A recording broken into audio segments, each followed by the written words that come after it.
for more than 2 years now. So a law firm did it for us, and it's really easy to go through the trademark process in the US. Okay. Sarah Blakely from Spanx actually filed all her trademark documents herself, like back in the 90s, and she's had to redo it. So I think that she probably had someone with legal knowledge redo them, but when she did the filing, she did it herself. I was way too nervous to do that, so we had a law firm. Yeah, I think I would be as well. That part. Yeah.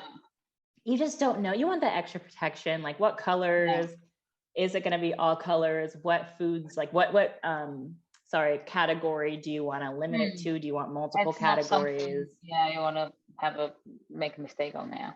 You really don't. You can end up in a fat lawsuit if, someone is like, oh, they missed something. Oops. I had an interview with, I'm going to send it to you after. It might be interesting, even though you've already registered the trademark, but trademark attorney in the US. And we were talking about that. And he was saying a lot of people think just because they started using a name or registered the domain name, they own the brand. And it's like, no, you don't. Unless you like legally register it, you don't. And I have that similar thing with domain names. As soon as you start using that brand name, you're investing in that brand, you're building that name. That's all of your business. That's what makes you different. Obviously the quality of your product and service, but that comes second. The first thing that people see in order to select you above another brand is your name. So as soon as you start operating with that name, you're investing in that brand, and you absolutely need to secure it like in a way as possible. Yeah. The thing that's tricky with is the cost. So in the US, it's about $3,000, including the filing fees to get an attorney to do it. And the process is really straightforward. And if you have a trademark attorney, they've done it a gazillion times. It's very, very, very straightforward, but still $3,000 is $3,000 at the end of the day. It's a lot of money for any startup, especially if you're only starting a business with $5,000. You're like, great, there goes 60% of my budget. But it is necessary to do. If you're not able to afford to do it right away, brands can still go onto the USPTO website and do a search to see if there is a brand using their name yet.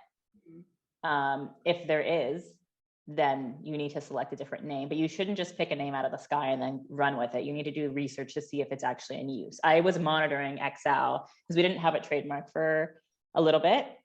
And I would monitor it to make sure that nothing happened. And then we finally got the USPTO like 100% through. And after that, I was like, sleeping easy. I feel protected. There's just no price of feeling like you have full ownership over your name of your brand. Yeah, I can totally relate to that. Next, you're gonna get the domain name, and then you're gonna sleep even better. Yes, true. We'll get it. Cool. I want to ask you something. So you mentioned your team is effectively you and your husband. So how does that work out for you? How is it? Like, some people find it challenging to work with their partner. I have my husband nodding there in the corner. It's extremely challenging, of course. I mean, he's my husband, he's my business partner, he's my best friend. I'm also in I'm in Italy at the time of this recording. I spend a lot of the year here.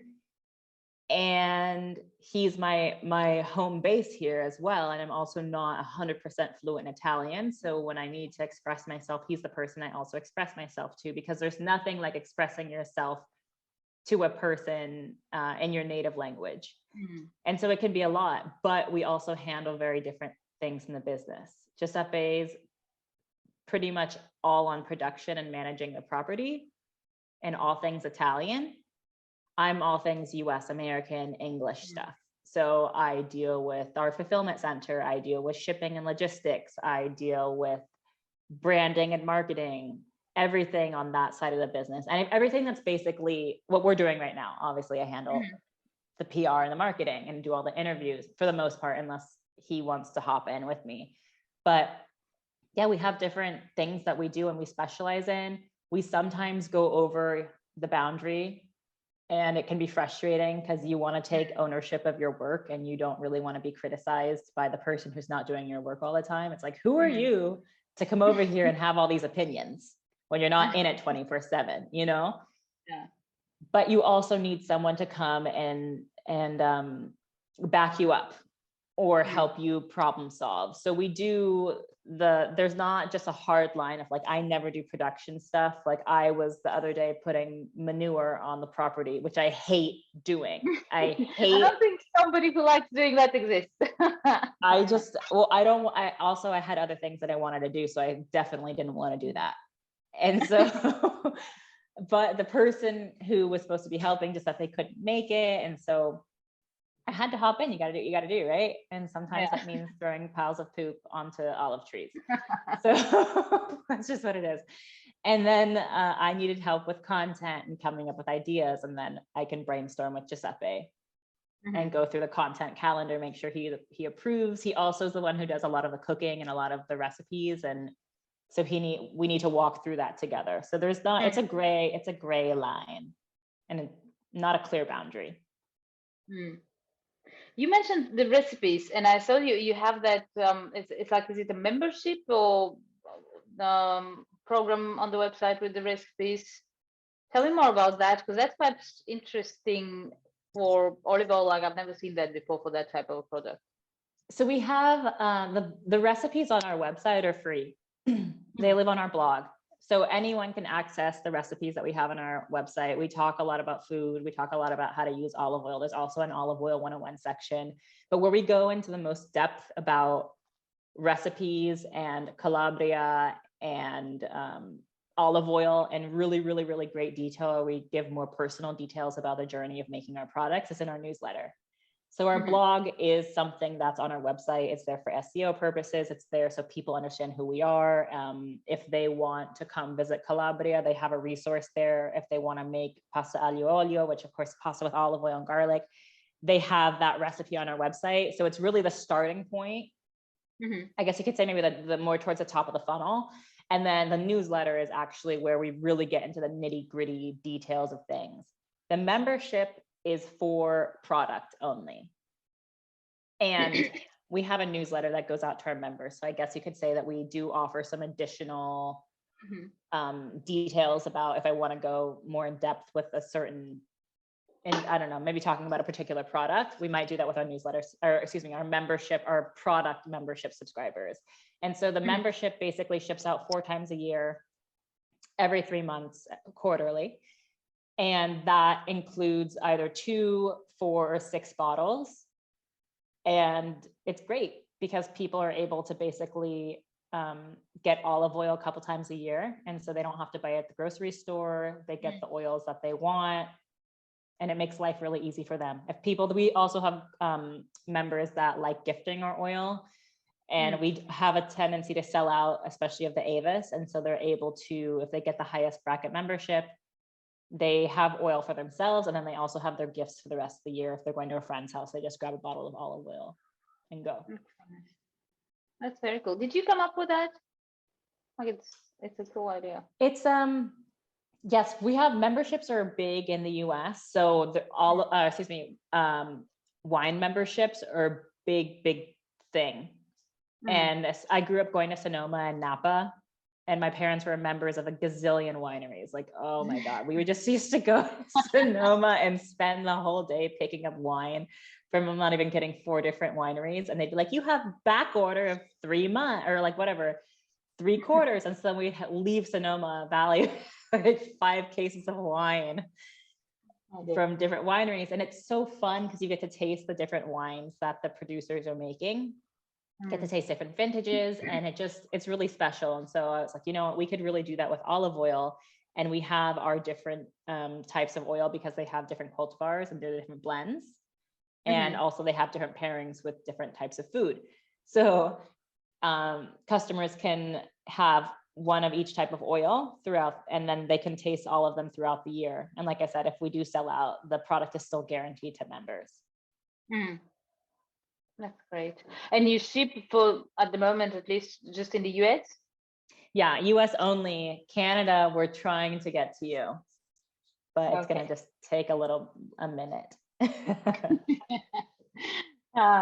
You are in a space, I guess, because we do talk a lot about women in tech, and how is that in your space? How is it being a woman in, I guess you could qualify it as agriculture? Yeah. Yeah, it's interesting because when you think of farmers and you think of just agriculture in general, it's usually male dominated industry, especially when you think of the people actually doing the work, it's usually men. And so it's been a really interesting journey because I do actually go out and work harvests. Like while I do most of the marketing and the branding stuff for the rest of the year. When it's harvest, it's harvest. Like I'm not on my computer all day. I'm not doing marketing. Everything's planned out far ahead of time, and I'm in the groves and we're producing the oil that we're going to have for that year. So it's there's just it can be lonely, I guess is the word I'm looking for. It can be really lonely because I don't have that.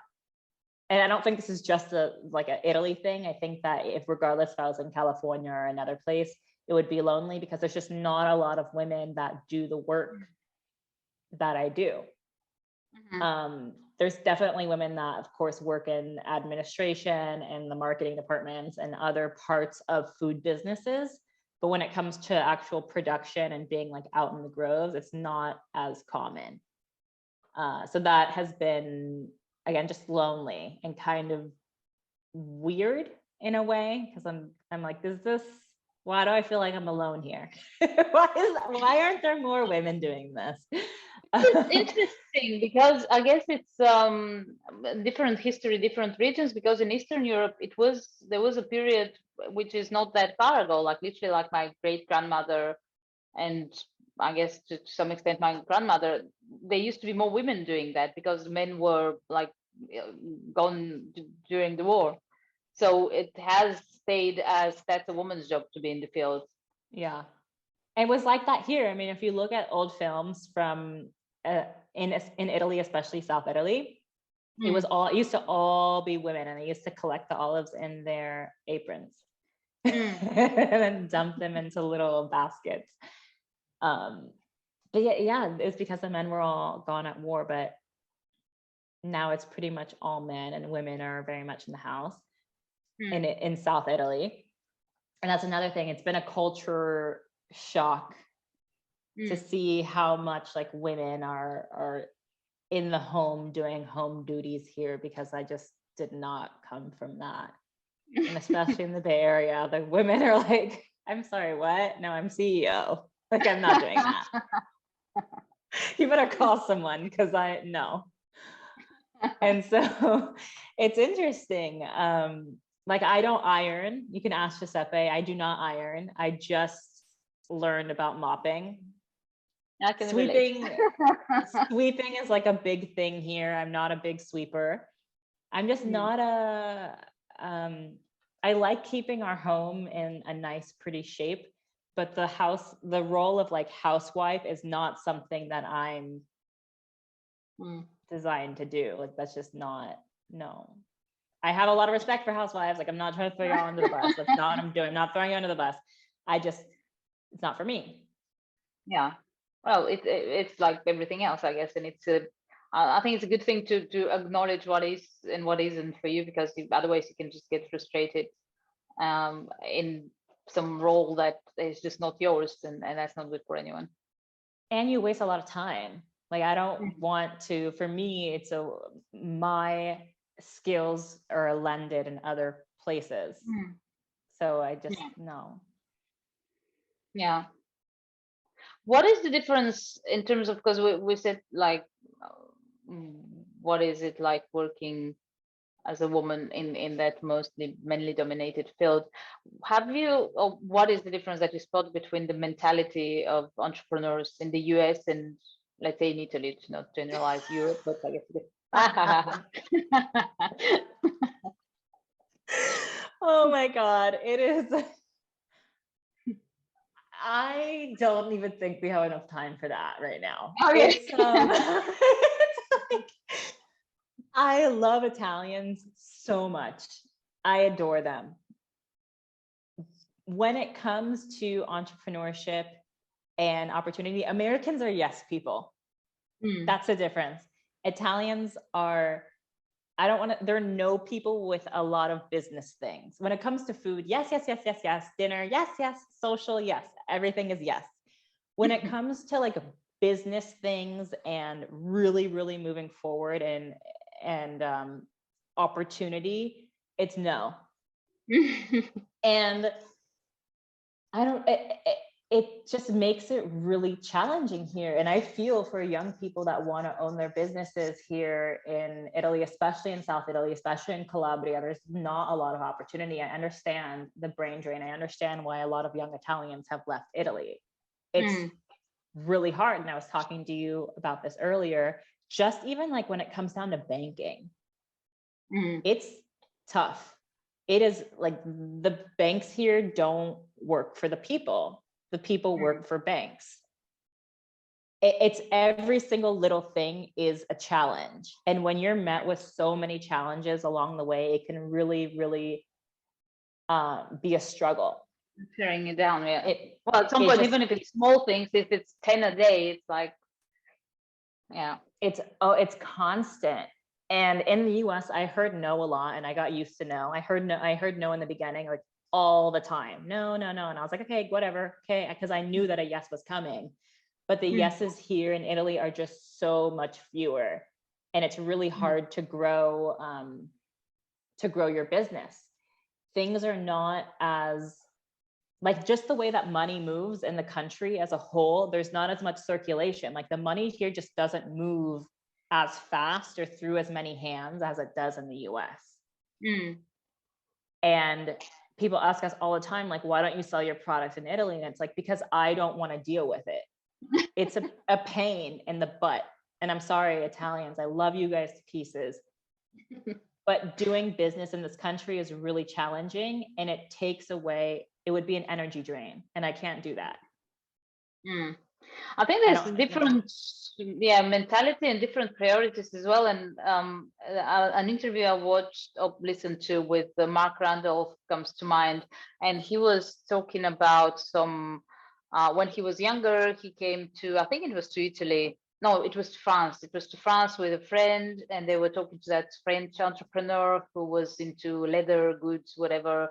And he said, we were there like with my friend for like 30 minutes talking to that guy. Your products are amazing. You can do this, you can do that, you can sell them internationally, you can do like amazing stuff, and you have all that opportunity in front of you. And he said, like, after about 30-40 minutes talking, we realized the guy is just staring at us, and he's looking at us, and he's going, yeah, but why?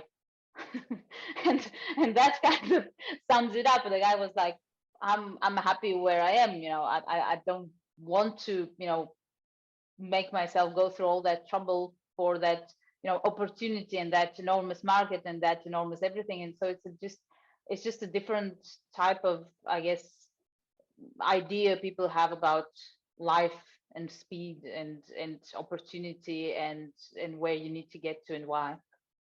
And yeah, I agree wholeheartedly. And also your sales channels and how people shop, because Italian consumers that's a whole different animal than American consumers. I understand American consumers really well. I'm American myself. I understand.